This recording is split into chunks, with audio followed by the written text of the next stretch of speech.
Everybody, welcome to Ops Experts Club, June the 22nd.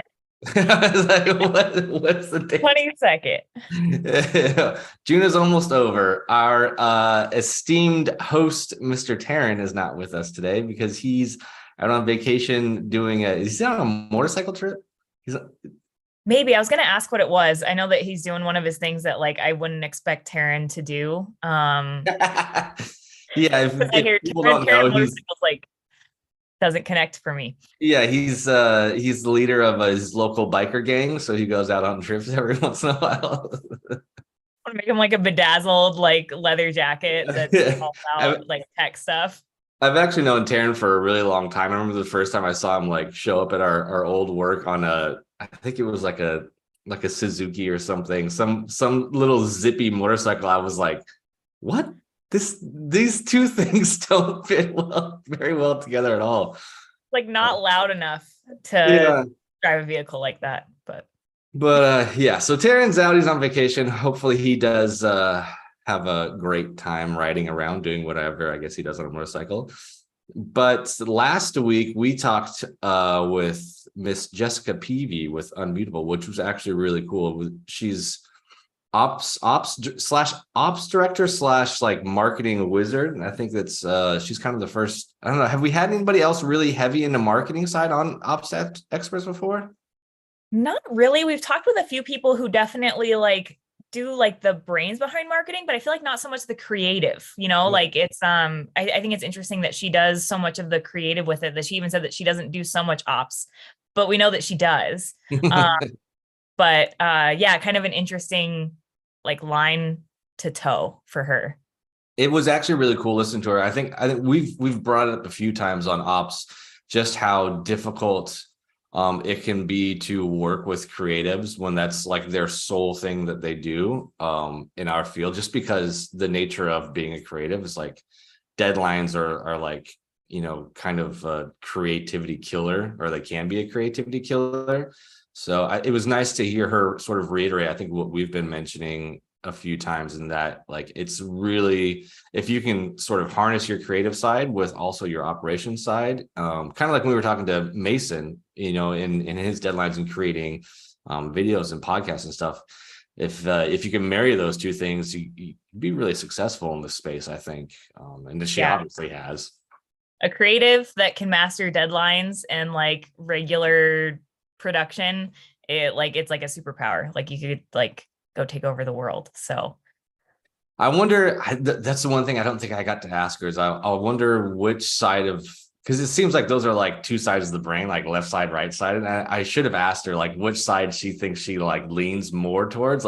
Does she lean heavier on the creative, or has she found that in the position she's in now, if she leans heavier on the ops side, it's the logic versus the creative side of the brains? I wonder which side is always at fighting with each other and winning. It sounds like the job kind of decided it for her, because from True. what she said, it was she went in fully expecting to be creative, and then it was she naturally fell into the organizational side, because it was just she couldn't not organize it. Which, man, that's a blessing for a creative to have that. And I'm sure her team is stoked about it too, because they're oh, you're really good at creating things and you can be on time with it. This is great. Something that I wish that I asked her was because she works with her brother, and I wanted to ask her more about what that would be like, because I cannot imagine working with my brother in a way that wasn't super competitive. I love my brother and we get along, but I could see that being sort of a recipe for disaster. So it's super interesting that her and her brother are both kind of leading. I feel that would be tough. Well, and yeah, I mean, it's the age-old saying of don't get in business with family, right? I mean, I've seen plenty of businesses where husband and wives get in, and you're oof, this was was a bad idea. But I can imagine even more so with a brother or a sister, because there's that natural rivalry that I'm sure has to pop up. So how combative does it get? Whose idea wins? That would actually take a lot of humility too, to be all right, your idea is better, even though I want to be better than you. We'll go with your idea.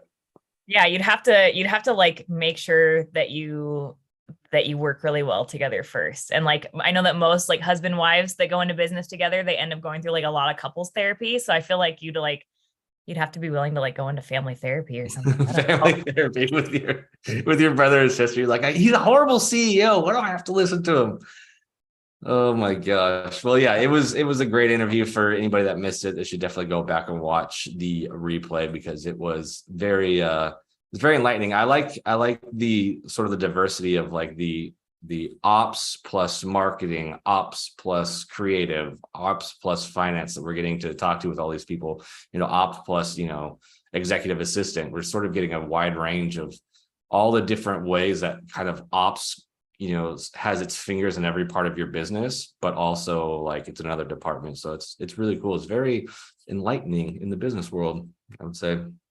Yeah, I feel like people think about like operations manager and then they think about like all the other different facets of a business, when really like every single facet of business of your life or whatever, like you need to have systems for literally everything. And so that's kind of the cool part about who we get to talk to, where it's like, yeah, like everything needs a system. Nothing can be chaotic. Otherwise you'll just sink. That's what we should have asked her. We should have asked her what sort of project management tools she uses in the creative space. That would have been a great question. Next, Follow-up time. email that we'll have to try and remember to like share to the Facebook group or something. Right. Speaking of project management tools, we have some cool tools to talk about today. Cool tools. We are in the business of looking at as many tools as we can for as many different clients as we can. One of them that's been popping up lately, I actually don't know how long they've been around, but Zoho is sort of making a really big push right now. It seems like we're hearing more and more about it from different clients. As a CRM, finance, it kind of actually seems like they're trying to do everything, literally everything. And so we're going to be looking at Zoho today. And you're talking about Zoho customer support, Zendesk? Yeah. So yeah, it's called Zoho Desk. So obviously a complete, they're trying to definitely like be next to Zendesk, Zoho Desk, Zendesk. Fun fact, Zoho is actually the very first company that I set up my website domain with when I first tried to make an art website 13 years ago. They've And been around like that long? Yeah. Wow. So, but it was like, they weren't doing a lot of stuff. Like I picked them because they were super affordable to set up my domain with. I was making a free WordPress site, but wanted my custom domain. And so I set it up with Zoho and I didn't love it, to be honest. Like it was like really clunky. And that was even, like, I feel like they've upped their game even in the last 2 years. Cause it was just a little while ago that I was checking out Zoho Desk with one of our clients that was using it, that's no longer using it. And it was ugly. Like I did not like it like all. And I was like, I don't know, like, I guess it's cheap. So that's why people are, I don't know, but sign up for the trial and have been digging into it. And like, I'm like, I really dig it. Like I want one of our clients to sign up for Zoho one Zoho one, something like that. Because I want to get to play with it some more. But yeah, so I can share my screen and then we can take a look at it.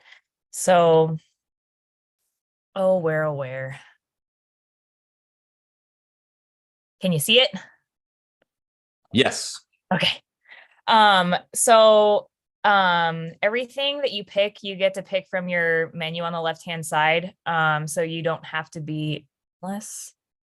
Those are all pinned. I'm getting just familiar with everything, but like you have access to everything, maybe from your home, that you can get to your CRM, your customer support, your like all the things from their home.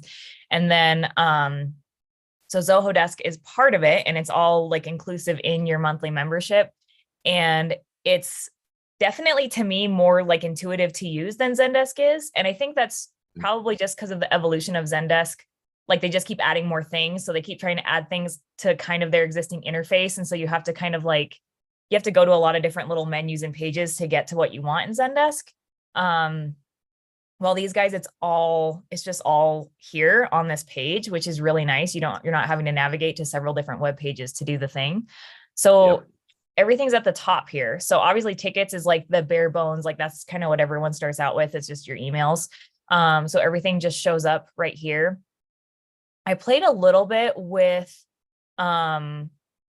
like their definition of macros is different than like Zendesk, where macros just means like a pre-scripted response. Yeah. Theirs is more related to like their triggers, and their like automations. So you can use pre-scripted replies. That part wasn't super intuitive. I was still trying to figure out how to get that set up, but I know that you can. And like you had to pick it from like you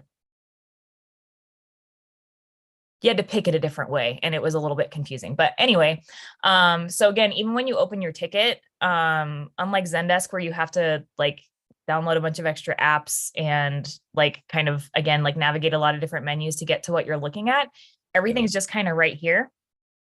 So you have all of the person's information. You even can have like their, what's nice because it's all integrated in one. So you can have like their purchase information, like all of their background is right there. So rather than having to have, 4 windows open, so you're looking at their purchases, you're looking at their entries of stuff, you're looking at their ticket, you're like, it's all just there.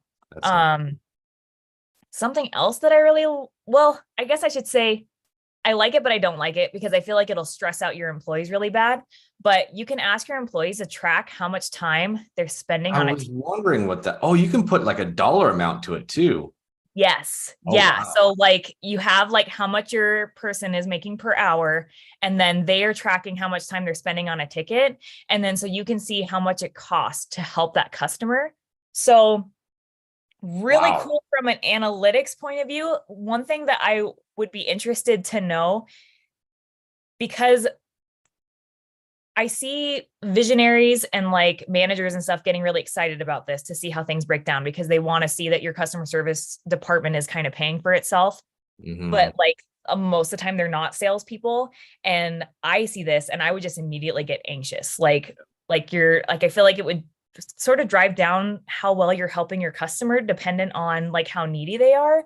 Yep.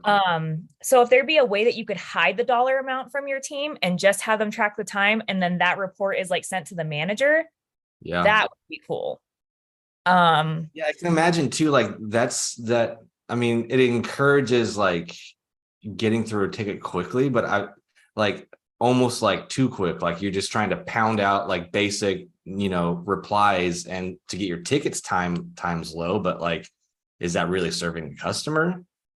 Yeah. So I feel like you could implement this if you also, had a really strong like customer satisfaction survey set up to make sure that you're following up and that your customers are being served in a way that's pleasing to them, and not so you don't find out on the back end like, yeah, your customers are getting responses quickly, but is it the right responses? Or is their hand getting held the way they need it? So a couple like caveats to that. I think it's a really cool option. It's just, I think that you need to be really thoughtful before you're asking people to put a dollar amount to each ticket.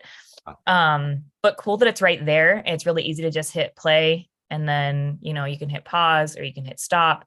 You can reset the timer, so there's a lot of questions on that too. Cause then like, I'd be like, does the employee way have too long, reset. Yeah. So there's some things about it, but you can attach from cloud, and then activity. I think you can see like so you have activities at the top here. So you can actually like schedule a phone call with that customer. You can schedule whatever. And then you have that right here in their ticket information so that like how you're following up with them and stuff.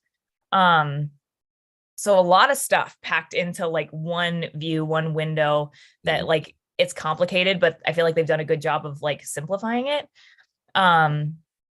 So like other customer service things, you have a knowledge base. Again, it's right here. You're not having to open up a whole new like facet of a website for it. Customers, you can look at your whole, like all of your contacts. Analytics. I don't know how much analytics come with, like, this looks pretty much like Zendesk, like your basic one. I know Zendesk, you can get really granular with your dashboards. So it kind of depends on if you can make custom ones. That'd be kind of a game changer. But this is the same that comes with basic Zendesk when you're just paying for like support team. Activities again is where you schedule like calls and that kind of thing, and so you can see it all in there in one spot. So you can add a call, add task, add event. Community is, I don't really use community in our other platforms either, but that's if you want to encourage people to like comment and interact on your knowledge center. Interesting. Most of our clients also have like Facebook and stuff that they have that on. And so we're not utilizing this facet of it, but still you have it all in one place if you wanted to encourage that. And then probably my favorite thing is how easy it is to integrate social. So I just put on my art Facebook page that I never update or do Oh, anything on, wow. but you can look at everything right there. You can see, I think I actually disabled it, which is why it's saying oops, and there's no previews, but you can see what your posts were. You can see how many likes and comments. I think you can interact with the comments. That's You can cool. yourself. Yeah. So you can do it all from one place. So again, your team is not having to have your social media open at the same time. And you can connect. So I have just Facebook and Messenger, but there was, anyway, you can connect like YouTube. I think you can connect YouTube, LinkedIn, Instagram, of I course, mean, I all should. the major ones probably. What? All the major ones, most likely. Yeah. So really cool. You can have all of your social media in one place so that your people are interacting with it. And I think that's like, that's kind of a big deal to me. Yeah, I You mean, can set up through Zendesk and stuff, but well, I mean, and how many of the clients that we work with, they have those giant Facebook groups, and they're always having like, somebody has to monitor their Facebook group, answer questions, maybe remove, posts that are like self promos, and you like have to make them an admin, or you have to do this and that, where you can just, if you could have that tied in, that's actually really smart. yeah, it's really cool. And usually for the social media thing, because of the way that our clients have to do it, it ends up being a completely separate role that they're hiring someone else Mm-hmm. to be doing. And I guess maybe you still want to do that, but I just feel like this really simplifies it. And it also, I feel like this would make it really easy to escalate to a member of management if you needed to have someone look at it and stuff. So you're not having to like take a screenshot, upload it to Slack, upload it to, whatever way your team communicates. So Are you that able to are you able to pull tickets out of this, like this social? Like, could you like grab that would be tough, but that would be cool. I don't know if convert into a you ticket. can. What? That's sick. Yeah. It's really cool. And it was so easy. Like it was so easy to just to click a couple buttons and set it up. Wow. So that was really cool. That was like that's I think my favorite part about working with this, where I'm just like, oh my gosh, that's so easy. But then another part that's cool. So you have live chat that everyone has. So you can have your widget on your page so your team can, chat with people if you have that kind of volume and you want to have everyone be using chat instead of just tickets. But also they have IM, which you would think is the same as chat, but it's not. You can connect all of your Oh, texting stuff wow. and do that all in one place too. So you have like, you can connect with WhatsApp and Instagram, WeChat. I thought ManyChat was on there. Anyway, so like you could just do all the things from your So Zoho one. smart. And then I also wanted to just note on price, even though I'm sure we could talk about price at the end too, but it's $37 per employee per month. That's billed annually. So I don't know what monthly is. Let's look. 45. Yep. So if you're thinking about how it's everything, because Zendesk starts out with their like really basic low level plan at 25 per user per month. So if you're thinking about everything else that you get, like that ain't bad. That ain't bad. Man, even for that social and instant messaging integration alone, like that's wow. I mean, they really thought through that. That's so, I mean, I can't count how many times we've heard clients complain about like, who has Facebook admin access, who doesn't, like who can get in there, like, somebody posted, a spammy self-promo post, and they're like, who can get in there and deal with this? And everybody's like, I don't know, like to have that all in one spot. So great. And usually because they have like one person doing it, and then it's like that person goes out of town on vacation, and then it's like, oh no, did they share the logins for that thing with this person? Oh no, now we have to do the whole circle thing. And you could just have everyone on the one platform, and there it is. That is cool. I mean, I can see, that's a huge Zendesk sort of competitor. And then when you couple it with, if you're using the rest of Soho's suites, I mean, that's really powerful. which I guess I could jump into. Let's show. And from what I couldn't see if you could do the Zoho facets on their own.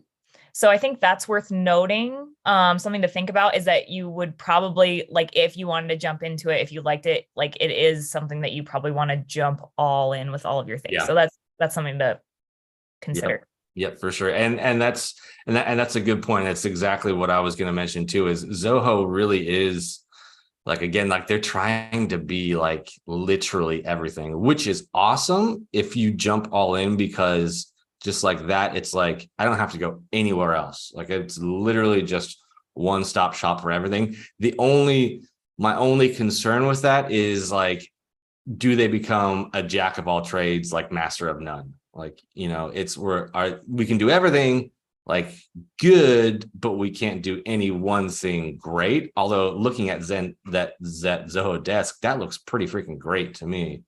So Yeah. be interesting to see how that goes. Couple things that I wanted to cover were obviously the CRM. So this is, if nobody's jumped in here, this is everything that they do, which is just about everything. They have all of your marketing needs, customer support, like you were saying, desk there, finance, you know, they have books to ideally replace your QuickBooks, but it can integrate with QuickBooks also. You can invoice out of it. Obviously, they have subscription setups. You can create your own online marketplace, you know, similar to like a Spotify web store. Inventory tracking. If you're a brick and mortar, you can run your warehouse inventory management through this. All the way down through, of course, email. They have HR resources, legal resources, and the great thing about, I think the thing that is going to be the theme with Zoho is it's great that they have everything in one. However, you do run into the possibility of nickel and diming yourself to death. Like, because everything is going to be like, you know, you want books and inventory? Well, you can get books. Inventory is an extra $8 a month per user. And then subscriptions is an extra $5 a month per user. You can get them all in one, like in their plus packages, which is basically all in one, all of these things. But you'd have to really do a good cost analysis of, okay, is Finance Plus, you know, worth what we're paying for our other platform? I would argue that it might be, just because it integrates directly into the rest of whatever you might be using. I think that's what they're really leaning on, is the price. Yeah, you might have to pay a little extra for all of these features, but you can combine everything into one. So you might be able to cut off all of the ancillary, you know, paying for Zoom webinars, paying for QuickBooks, paying for, you know, Infusionsoft, paying for Zendesk. Let's just package it all in one. What I would do is I would add up the cost of all of those and then look at the cost of running like their plus, and that might be pretty close. But that's my my little asterisk on Zoho there. Let's go CRM. So CRM was a little interesting for me. Let's see. There we go. It was, I think I have it up here. Yeah. So I jumped into the CRM and I kind of expected it to be sort of like an Infusionsoft, where you can jump in, you can build your email marketing campaigns, you can bill, you can send out invoices, you can set up your products and everything. But this is actually more like just a record keeper. Okay. It pulls from the other aspects of Zoho. You can still like go and I can still, you know, check my contacts. And I can still send out, say, you know, an email to Donette, and I can see, you know, the products that she's purchased, where her leads come from. But like setting up email marketing campaigns is done in a sort of separate app. It's just everything is getting pushed to this and everything's coming out of this. So this is basically your giant, you know, contact folder.